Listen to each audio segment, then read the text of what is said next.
Justice is a cornerstone of the American system, a guiding principle that shapes our laws, our institutions, and the very fabric of our society. It's the promise that everyone, no matter their background or position, will be treated fairly under the law. At the heart of this promise stands the Department of Justice, our nation's top law enforcement agency. The DOJ is tasked with upholding the law, protecting civil rights, and ensuring that justice is served without fear or favor. It's supposed to embody the highest ideals of fairness and integrity. But what happens when the very institution meant to enforce the rules is itself accused of breaking them? When the watchdog becomes the subject of scrutiny, the stakes couldn't be higher. Enter the case of Abrago Garcia, a Tennessee prosecution that's become a national test of the DOJ's integrity. What began as a seemingly ordinary legal proceeding has now captured the attention of legal experts, journalists, and citizens across the country. On the surface, it appears to be a routine federal case, the kind that plays out in courtrooms every day. But as details have emerged, it's clear there's much more at stake. Beneath the surface, this is a story about power, accountability, and the possibility of deception at the highest levels of government. It's a reminder that even the most trusted institutions are not immune to controversy. The controversy centers on a critical question: who truly made the decision to prosecute Garcia? Was it local Tennessee prosecutors acting independently, or did officials in Washington, D.C. pull the strings from afar? The answer could have far-reaching consequences. The outcome of this question could reshape not only Garcia's case, but also the public's trust in the DOJ itself. Across the nation, people are watching closely, demanding answers and accountability. As new revelations come to light, the Garcia case is forcing a reckoning. Can federal prosecution be wielded as a tool of retaliation against those who challenge the government, or will justice prevail? The outcome will impact not just Garcia, but the very principle of transparency and accountability in American justice. It's a moment that could redefine the relationship between the government and the people it serves. This is more than one man's fate. It's a test of whether anyone, even the DOJ, is above the law. The eyes of the nation are watching, waiting to see if justice will truly be served. When Abrago Garcia was indicted, the case immediately drew attention, not just for the charges themselves, but for the questions swirling around how and why the prosecution began. The Department of Justice was quick to insist that the decision to prosecute Garcia was made entirely at the local level in Tennessee, with no interference or guidance from officials in Washington, D.C. In public statements and in court filings, DOJ representatives emphasized that this was a routine, evidence-based prosecution, nothing more than the normal course of justice, and certainly not a politically motivated attack. According to the DOJ's official narrative, local prosecutors in Tennessee acted on their own, shielded from any influence or pressure from main justice in Washington. This claim was absolutely crucial for the government, especially as Garcia's defense team argued that the charges were nothing more than retaliation for his earlier legal victories against federal agencies. To counter the defense's allegations, the DOJ needed to convince the court and the public that the Tennessee office was completely unaware of Garcia's contentious history with the government. In court, prosecutors drew a sharp line, insisting there was no direction, no influence, and no coordination from D.C. headquarters, just a straightforward local prosecution. The message was clear and simple. This was a local office following the evidence and doing its job without any outside interference. But then, everything changed.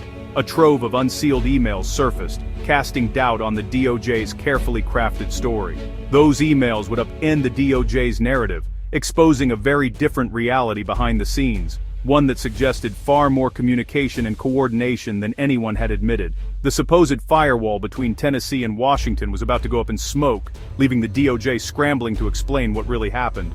Judge Crenshaw's decision to unseal internal DOJ emails changed everything. Suddenly, what had been a tightly controlled investigation was exposed to public scrutiny, and the details were more explosive than anyone expected. The emails traced a direct line from Tennessee prosecutors to top officials in Washington, D.C., revealing a level of coordination that had never been publicly acknowledged. It all began in April 2025, when Tennessee's acting U.S. Attorney, Robert McGuire, received Garcia's case file, an unassuming folder that would soon become the center of a national controversy.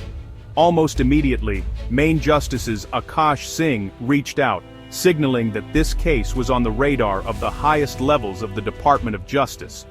Within days, Singh and McGuire were in direct communication, discussing the possibility of charging Garcia. Their exchanges were frequent, urgent, and left little doubt about the stakes involved. Singh called the case a top priority, making it clear that this was no routine prosecution. The pressure from D.C. was unmistakable. McGuire responded, "We want the high command looped in," openly acknowledging oversight and direction from Washington's most senior officials. By mid-May, McGuire was actively seeking review from the Office of the Deputy Attorney General before taking any further steps, underscoring just how closely this case was being managed. He noted in one email that senior DOJ officials wanted Garcia charged sooner rather than later, a phrase that captured the sense of urgency and top-down pressure driving the prosecution forward. Over a single weekend, Singh received multiple status updates as the indictment neared, with late-night emails and phone calls reflecting the intensity behind the scenes. On May 21, 2025, Garcia was indicted. After weeks of close monitoring, coordination, and pressure from Washington's power brokers, the emails directly contradicted the DOJ's public claim that this was a local-only prosecution, exposing a narrative that simply didn't match the facts. Instead, they revealed a carefully managed operation, directed from the top, with every major decision scrutinized and approved by senior officials. The official narrative was shattered, leaving the public and the press scrambling to make sense of the real story behind Garcia's indictment. The question now, was this prosecution truly about justice, or was it driven by something else entirely? The answer, it seemed, would have consequences far beyond one courtroom. These emails are more than just embarrassing, they're evidence. The DOJ's claim that Tennessee prosecutors acted alone now looks like a deliberate misrepresentation. Top priority from Maine Justice isn't routine, it signals political or strategic importance. McGuire's desire to loop in the high command and references to senior officials' wishes are smoking guns. The emails show the Garcia case was on DC's radar from the start, with pressure to act quickly. This is the heart of the defense's argument. The prosecution wasn't impartial but influenced, if not ordered, by DOJ leadership. Maine Justice's fingerprints are all over the indictment, raising the specter of vindictive prosecution. The integrity of the legal process is now in question. Vindictive prosecution is when the government uses its power to punish someone for exercising their rights, not for committing a crime. It's institutional retaliation, and it undermines the very foundation of justice. Garcia's defense claims his indictment is payback for winning civil cases against the DOJ. The timing and the emails from Maine Justice support this claim, proving vindictive prosecution is tough, but the unsealed emails provide rare direct evidence of improper motive. This isn't just about one case, it's about whether citizens can challenge the government without fear of retribution. The stakes couldn't be higher. Faced with this evidence, Judge Crenshaw took an extraordinary step. He canceled Garcia's criminal trial. Instead, he ordered a special hearing to investigate the defense's claim of vindictive prosecution. Prosecutors will have to testify under oath about the emails and their decision-making. The DOJ itself is now on trial. This move prioritizes the integrity of the process over expediency. The court must determine if the prosecution is legitimate before proceeding. Without the emails, the defense's claims might have been dismissed.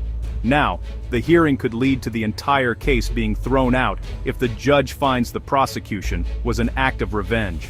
The outcome will set a powerful precedent for government accountability. The Garcia controversy isn't limited to Tennessee.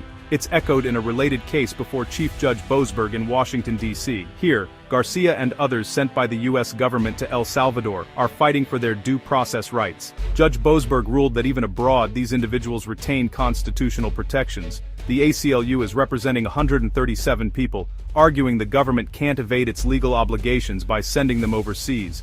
Boasberg has ordered the government to propose how it will provide due process to these individuals. This parallel fight highlights a broader challenge to the DOJ's respect for fundamental rights. The ACLU's involvement underscores the national stakes. These cases are about more than individuals. They're about the principle of government accountability. As 2026 begins, public scrutiny, and legal advocacy will be crucial in keeping these issues in the spotlight. The Garcia case has sparked a national conversation about trust in the DOJ. When the department's public statements clash with private communications, public faith erodes. The upcoming hearing is just the beginning. Restoring trust requires transparency and accountability at every level. Ongoing legal scrutiny and advocacy from groups like the ACLU are essential. The outcome will set precedents for prosecutorial power and due process. Justice isn't automatic. It must be guarded by vigilant judges, lawyers, and the public. The Garcia revelations are a test of our commitment to the rule of law. How the DOJ and the courts respond will shape the future of American democracy.